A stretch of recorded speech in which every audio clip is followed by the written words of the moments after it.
Ti capita tantissime volte di cadere oppure stai anche per cadere, no? Ma in quell'attimo lì non hai paura, anzi ti sale ancora di più l'adrenalina. Secondo me trasformiamo la paura in divertimento, questa è la cosa fondamentale per noi. Viviamo in un mondo in continuo cambiamento, un cambiamento veloce, rapido, dove anche le novità diventano subito pezzi di storia. Sono Matteo Ferrari, capostipite di una nuova generazione di piloti, quelli che corrono verso un futuro elettrico.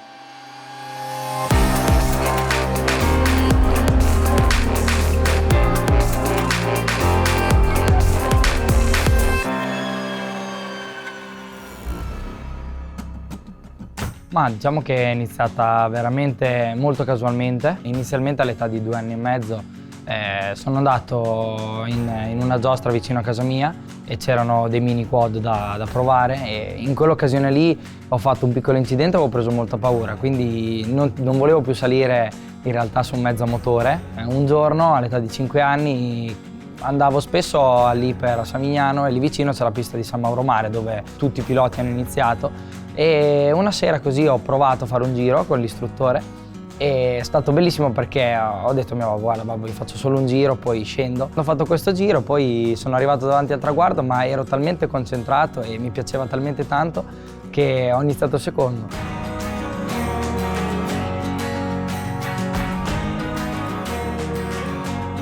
All'età di 7 anni si potevano iniziare le gare e vedendo che non andavo male inizialmente abbiamo provato a fare qualche gara insomma. La mia prima gara l'ho fatta nel circuito ovviamente di San Mauro Mare dove ho iniziato con le minimoto e me lo ricordo benissimo perché ero molto agitato.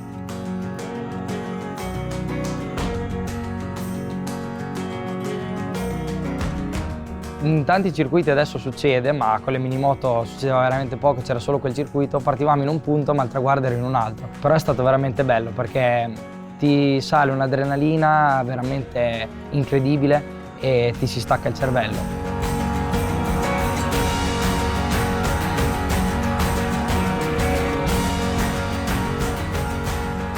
Piazzamento giù dal podio, purtroppo ho fatto quinto quella gara lì. Nello sport in generale, nella vita, tutto perfetto non può essere, quindi all'inizio magari mi arrabbiavo un po' troppo. Abbiamo iniziato poi a fare il campionato italiano, campionato europeo ed è sempre andata nel verso giusto, insomma.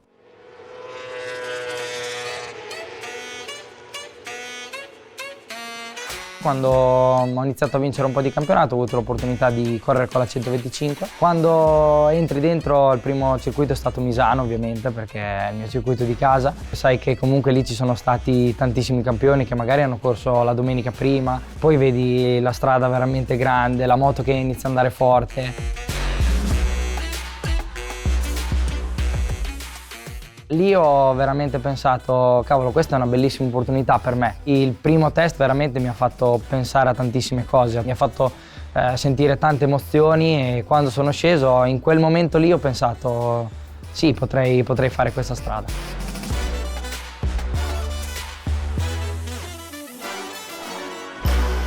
Quegli anni lì la cosa che mi è sempre piaciuta tanto è che cambiavo sempre categoria perché riuscivo sempre a vincere il campionato che facevo. Mi sono sempre adattato in fretta alla nuova moto, no, che mi si presentava perché comunque soprattutto quando passi dalle mini GP alle 125 poi subito l'anno dopo sono arrivate le Moto 3, comunque sono moto completamente diverse, con stili diversi.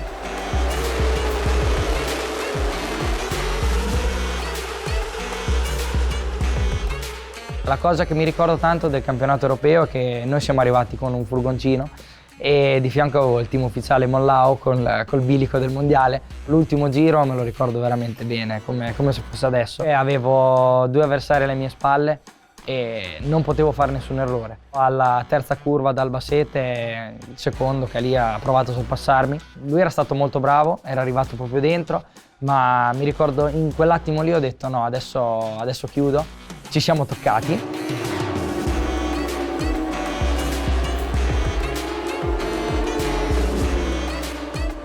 Diciamo che sono riuscito lo stesso a fare la curva, poi sono riuscito a fare tutto l'ultimo giro davanti e quando sono arrivato sul traguardo ho rischiato moltissimo perché lo spagnolo mi ha preso molto bene la scia Guevara e è arrivato a pochi millesimi da me ma l'ho difeso bene tutto il giro, quindi è stata una bella liberazione arrivare sul traguardo.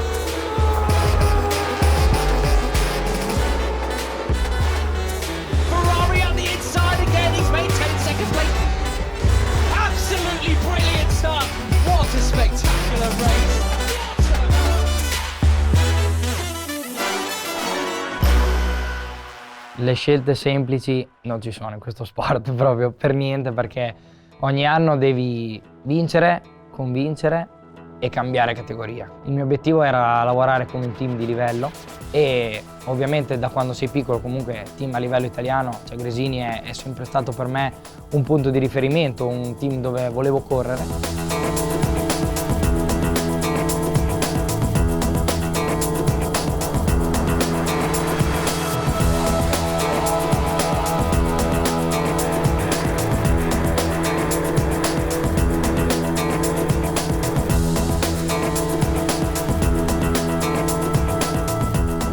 Sono stato il primo pilota a firmare e ancora non si sapevano quanti piloti ci sarebbero stati, la moto come sarebbe stata. Ho pensato, potrei rimanere nella storia, no? se avessimo vinto il campionato.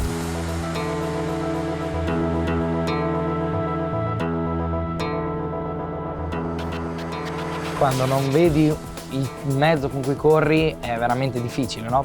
La cosa che mi ha fatto cambiare idea è che comunque mentalmente ho detto se vado forte devo sapere andare forte con tutto. Da lì in poi sempre un crescendo e devo dire che la cosa che mi è piaciuta di più è che non sono ancora arrivato al mio limite, no? Devo dire che è stato l'anno, uno dei miei ultimi anni più difficili. All'inizio dell'anno ci sono stati un po' di problemi con la moto, quindi il campionato è iniziato tardi. Ci sono diverse differenze. A parte il peso, che è la prima cosa che senti, ma anche solo quando ti siedi, la cosa più importante è essere molto delicati. Devi riuscire a essere comunque rapido, ma fare scorrere molto la moto nelle curve. La potenza che tu richiedi ti viene data, non è come un motore a scoppio, diciamo. Suono particolarissimo, ma la cosa che mi è piaciuta tanto la prima volta che ci sono salito è che ho sentito tantissimi rumori che prima non avrei mai sentito. È stato tutto nuovo, no? Molto bello, senti anche l'aria sul rettilineo. Parli anche tanto con te stesso, no? All'inizio dicevo,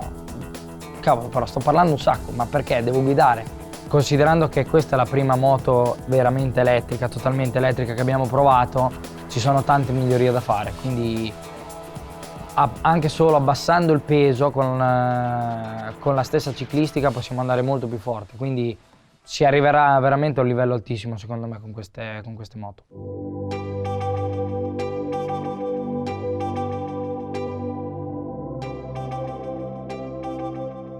Fino alla qualifica ancora sinceramente non pensavo troppo al titolo. Avevo confermato la mia velocità fino a quel momento. Mi è dispiaciuto un po' per gara 1 perché secondo me potevo giocarmi tranquillamente il podio.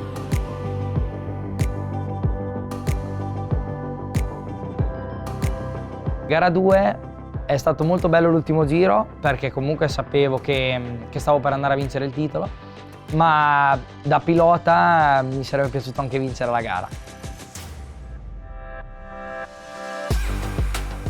Sai, quando vinci un campionato e vinci anche la gara è una cosa bellissima e diciamo che è una cosa che mi sono tenuto magari nel taschino per quest'anno.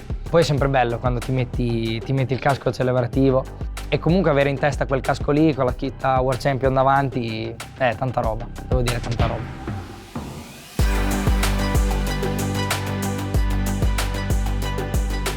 La dedica è sempre molto difficile perché la dovresti dedicare a tantissime persone, però ho aspettato tanto per fare questa dedica perché la voglio dedicare a mio babbo perché comunque ha fatto tanto per me e tornare al mondiale dopo che lui mi aveva visto lì e vincerlo è stato qualcosa di unico e soprattutto a mia mamma perché dopo tutte le vicende che ci sono successe in quell'attimo lei è stata molto forte e mi ha aiutato ad arrivare fino lì. Quindi devo dire che questo titolo l'ha vinto al 50% anche lei.